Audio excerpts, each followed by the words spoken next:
bem-vindos ao Planeta Mulher. E esse é o primeiro programa da semana e nós vamos falar hoje sobre um assunto que muita gente tem medo. Nós vamos falar hoje sobre a morte, ou melhor, sobre a quase morte. Eu tenho comigo o Rodrigo Cabeceiras, que passou por uma experiência no mínimo desafiante e ele vai partilhar conosco como foi que tudo isso aconteceu. Rodrigo, seja bem-vindo, tudo bem? Muito obrigado, estou muito bem agora. Só umas coisas que começou a ter que ter cuidado hoje em dia, mas... É verdade. Rodrigo, eu estou muito feliz porque você veio aqui partilhar tudo isso conosco e, sobretudo, pela situação que você passou. O Rodrigo passou por uma situação muito grave em sua vida e hoje nós falamos tudo sobre essa questão tudo é Covid, tudo é Covid. Entretanto, você passou um bocadinho antes dessa pandemia, uma situação quase que parecida. Você teve uma gripe, na verdade foi a gripe A, e que te deixou nada mais, nada menos do que 30 dias numa UTI. E penso que isso foi uma época extremamente desafiante. Essa é a história do Rodrigo Cabeceiras, que veio corajosamente partilhar aqui conosco. Rodrigo, como é que tudo começou? O que foi o primeiro sintoma que você sentiu? O primeiro sintoma que eu senti foi a dor de cabeça. Uhum. Começou num dia, tipo, normalmente, acordei normalmente, mas tinha uma dor levezinha. Uhum. Mas com o passar do tempo, a dor foi ficando cada vez pior e pior. Tinha um colega meu, nessa altura estava na escola, e disse ele que tinha dor de cabeça, ele tinha uns gestores de medicamentos, ele tinha uns comprimidos para a dor de cabeça. Ele primeiro começou por dar uma saqueta, 250, só para aí, graminhas para a dor de cabeça. E depois deu-me um comprimido de 500. Sim. Porque viu que aquilo estava a ficar melhor. Um dos professores notou, ele também achou estranho, recomendou-me ir ao hospital. E foi, se eu pudesse parecer uma coisa, é como uma pessoa desse uma cabeçada mesmo forte, ou batesse bem com a cabeça, tem aquela dor. Você percebeu que não era uma dor de cabeça normal, era alguma coisa mais séria. Mas explica uma coisa, você sentia dores de cabeça e os outros sintomas, porque afinal era uma gripe. Você tinha os outros sintomas também? Depois apareceu a tosse muito seca. Tipo, apetecia sempre tossir, não parava de tossir. Isso acho que começou de uma sexta, depois passou por um sábado. Já foi o fim de semana terrível. Já foi bem terrível. É só, desde que acordei, até a minha mãe dizer, isso já basta, vamos ao hospital. Foi sempre a tossir, com dificuldade a respirar, dores de cabeça, isso mal conseguia fazer algo. Mesmo que eu gostava muito de estar no computador, não me conseguia concentrar nada. Olhava para o computador, a dor de cabeça voltava e era uma tosse, ficava deitado, sempre a tossir, mesmo com mel, uma coisa assim, não funcionava. Nada. Então fomos para o hospital. Fomos para o hospital, era tipo, um bocadinho antes da hora do almoço. Sim. Eu fiquei lá, fiz uns exames e ficamos sempre à espera, até chegar às 8 da noite. Sempre lá. Passou o dia todo no hospital. E depois, aí é que uma médica apareceu lá e veio-me dizer, você vai ser internado, que a gente precisa de fazer um exame aos pulmões, que já tinha feito antes, não houve nada. Porque na verdade você foi quantas vezes ao hospital antes de ser internado? 2 vezes. 2 vezes, para confirmar se havia algo ou não. Primeiro foi por um médico, que não sei bem o nome dele, recomendou, passou uns medicamentos, passei a tomar, não fez muito efeito. A segunda vez foi a vez que fiquei internado, que foi para fazer esses exames? Para confirmar outra vez os exames, fiquei lá, depois sempre, fiquei deitado da medicação, levando oxigênio. No hospital, parecia tudo bem ou não? Parecia tudo bem. Ok. Você ia para casa sempre com a esperança de que ia melhorar aquilo? Depois, quando fiquei lá internado, eles levaram-me à aula que eu era suposto ficar internado, depois fui fazer os exames. Mas depois, quando estava no caminho de volta dos exames, quando eu acordei já estava no Porto. Ok. Isso foi quanto tempo que aconteceu? Você entrou no hospital e ficou aqui internado quantos dias? Cá foi 8 dias internado. Sim. Mas então vamos falar aqui nesse período que você ficou internado. Quando você chega no hospital, você já chegou inconsciente? Não, estava consciente ainda. Sim. E eles falaram já que você já tinha a gripe A? Não, ainda não tinha confirmado, não sabia o que era. Ok, nem sequer sabia então, pelo jeito, se era realmente uma gripe. Não sabia. Essa dor de era, cabeça tipo, infernal? uma coisa normal, uma infecção ou talvez uma doença normal, que não fosse assim nada de grave. Sim. Então, chega no hospital, começa a piorar? Devagar, mas não foi assim muito forte. É tipo, como os medicamentos estavam a fazer efeito, mas depois de passado um tempo voltava ainda mais forte a pancada. Ok. E depois você apagou? Apaguei de volta do exame. Ok. Nesse período, você me disse na nossa pré-entrevista que teve ali alguns sintomas, você sonhou, a gente não consegue explicar. O que foi que você sentia nesse período? Nós podemos dizer que você passou por uma experiência quase morte, não é? Bom, naquele período, para mim, como depois perguntei ao médico que é o cérebro costuma, naquele tempo, uma pessoa está apagada, tralha lá para dentro para preencher aquele sítio. Aquilo muda de pessoa para pessoa. Para mim foi tipo reviver momentos, ou aventuras, ou fazer várias coisas. Havia vezes que até podia mexer-me à vontade, outras vezes não podia mexer-me à vontade. Mas para mim foi uma maravilha estar ali. Você se sentia bem? Sentia-me bem. Leve? Levezinho, era tipo maravilha, tipo, tudo parecia um engraçado. E a questão temporal? Porque afinal nós ainda estamos falando em 8 dias que você ficou no Hospital Espírito Santo aqui em Angra. Sim. Você tinha noção do tempo ou isso te parece que passou muito rápido? Caso fosse dizer, parecia muito lento. Sim, quando você estava passando, não é? É tipo, uma pessoa não dá noção do tempo que eu até, quando eu acordei, já estava a perguntar quantos anos é que já passou. Não estava a pensar em dias, estava a pensar em anos. Que interessante. E quando você... Pronto, mas aí vamos pela parte da história. Aqui nunca acordou no hospital de Angra. Não. Só acordou, então, no Porto, porque aí vem uma outra parte da história que foi quando você foi levado para o Porto. E aí, então, foi toda uma história complicada. Porque existia uma equipa de 11 pessoas, se eu não salvo erro, que te levou, certo? Sim. Inclusive, a sua mãe não pôde ir. Não. Porque o avião estava muito cheio. Para transportar o Rodrigo para o Porto, foi uma novela. Foi uma equipa de futebol, foi o que o médico me disse. Uma equipa de futebol. E você só lá levinho passeando. Não sentia nada. Nada. Pronto. A mãe, nessa época, eu creio que quando você acordou, a mãe deve ter contato. Como é que ela ficava nessa época? Qual é o feedback dela? Ela estava muito estressada. Ela disse que já não dormia há semanas. Pois claro. Estava à base de café a dieta dela, naquela altura. Sempre preocupada. Ela disse também tentar-me acordar algumas vezes. Sim. Mas não me lembro nada daquilo. Ok. Mas quem tentava te acordar? Os médicos? Eram os médicos. Estavam a tentar me tirar de fora de coma para ver se tinha colaboração para ficar melhorar mais depressa. E nada? Nada. Eu nem me lembrava que eles tentaram me acordar. Não. Eles perguntaram, lembras-te da gente ter tentado acordar? Eu disse, não me lembro. Então vamos lá. Depois você foi para o Porto e ainda ficou no Porto mais 20 dias. Não é isso? 20, 21 dias. Sim. Nesse período também tem alguma coisa mais, vamos dizer, significativa que você lembra? Só passei assim na ti, o meu português não é muito bom. Os momentos que eu passei em coma, para mim, fossem todos bons. Sim. Tiveram tipo algumas partes tristes, mas outras também foram bonitas. Tristes como? Tristes tipo, ui. Aqueles momentos que ainda conseguia mexer, apetecia sempre fazer algo. Sim. Estava a acontecer algo à minha frente, que eu sei que conseguia ajudá-lo a fazer algo para melhorar. De vez em quando não conseguia. Você tinha consciência de que você estava, Rodrigo, preso em algum lado, ou você estava numa vida paralela? Parecia que estava mais numa vida paralela.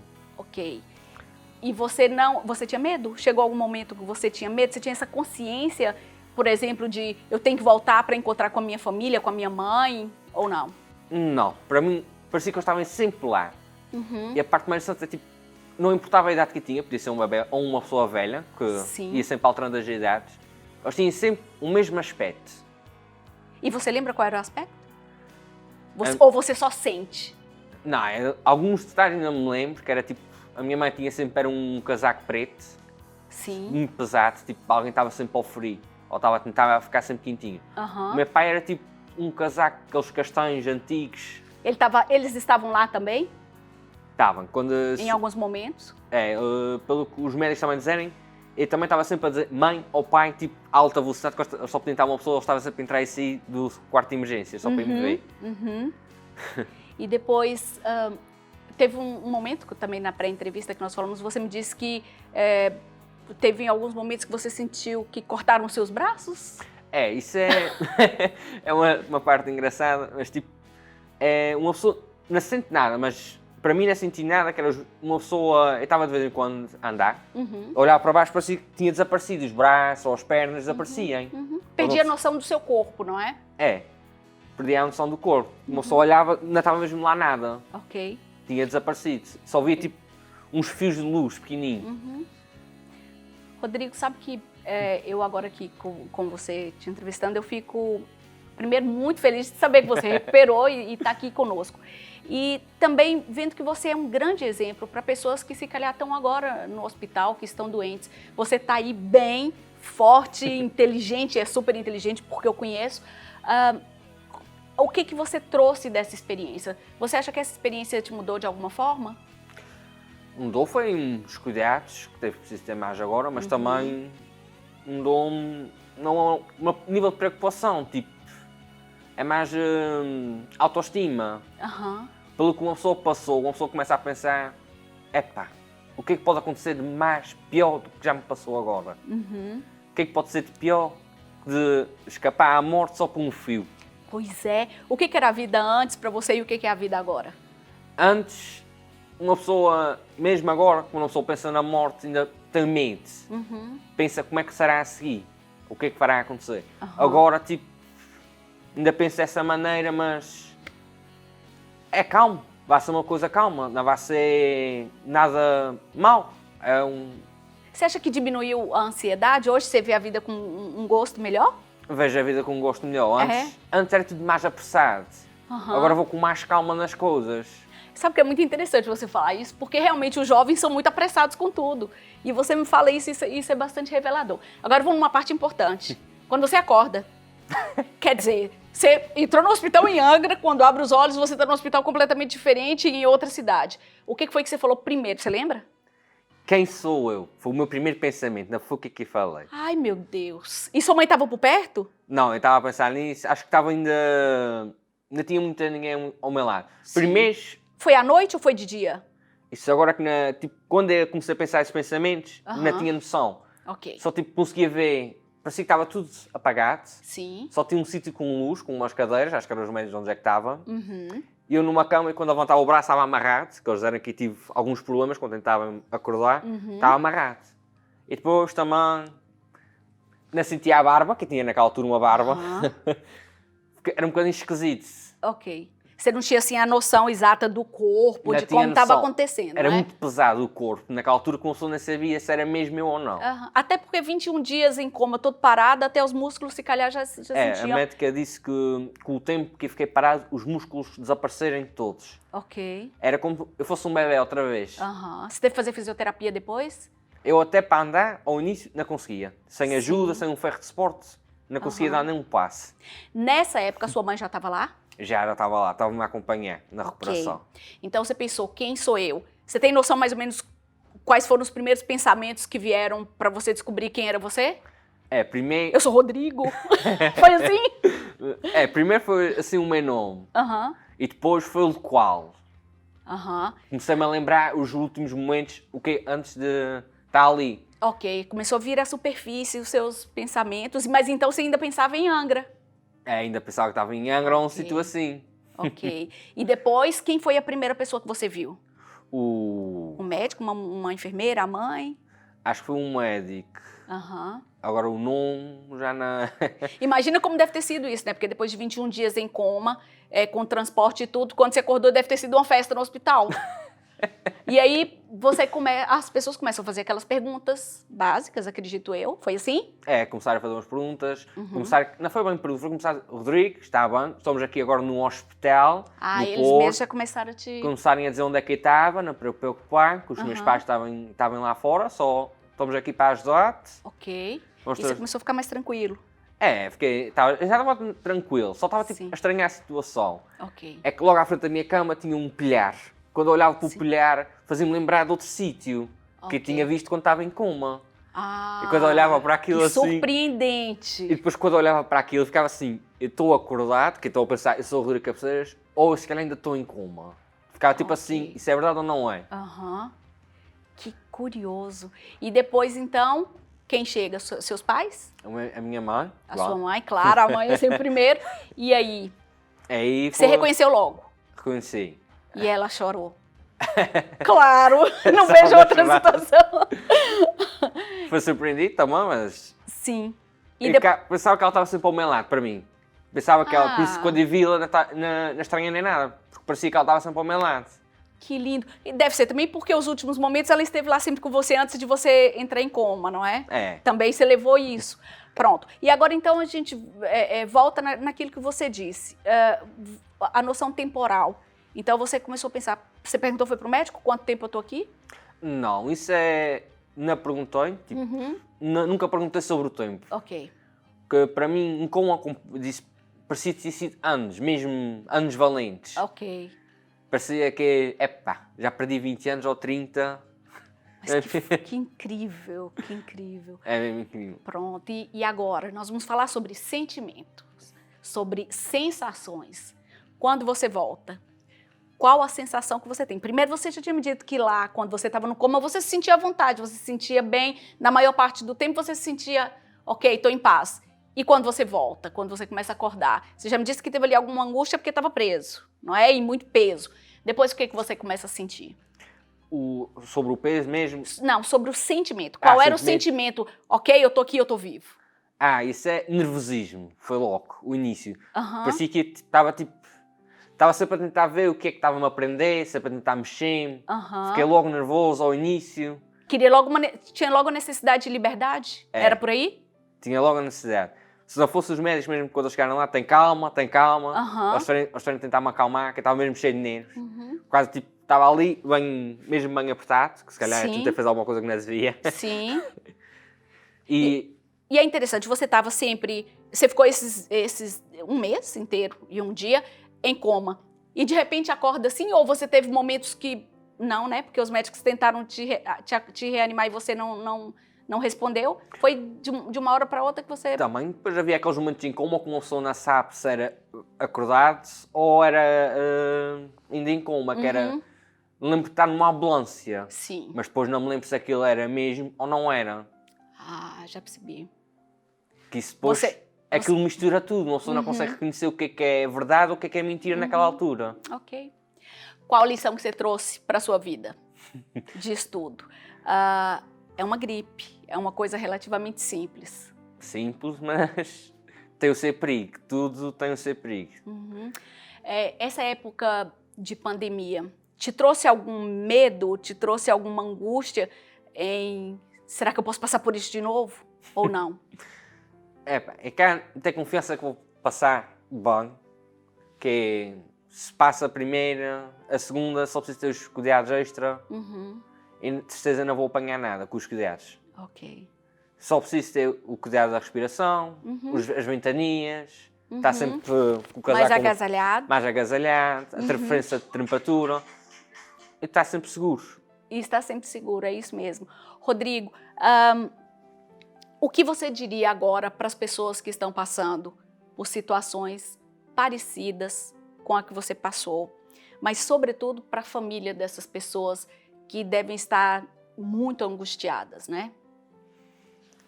Isso agora, para mim, é o acompanhamento de uma pessoa. Ter sempre alguém de família ao pé de uma pessoa que está a passar por isso, faz sempre uma diferença. Ok. É quando tipo, eu estava em coma, mas eu tinha sempre os meus pais à minha volta, mesmo em coma. E tipo, eu ainda falava com eles acordado. Mas quando eu estava em coma, eu estava sempre a falar com eles, para mim. Eles estavam sempre lá ao meu lado a ajudar-me. Ou quando estava a precisar de uma dica, ou de um momento de desespero, ou um momento de desesperança, estava sempre lá ao meu lado.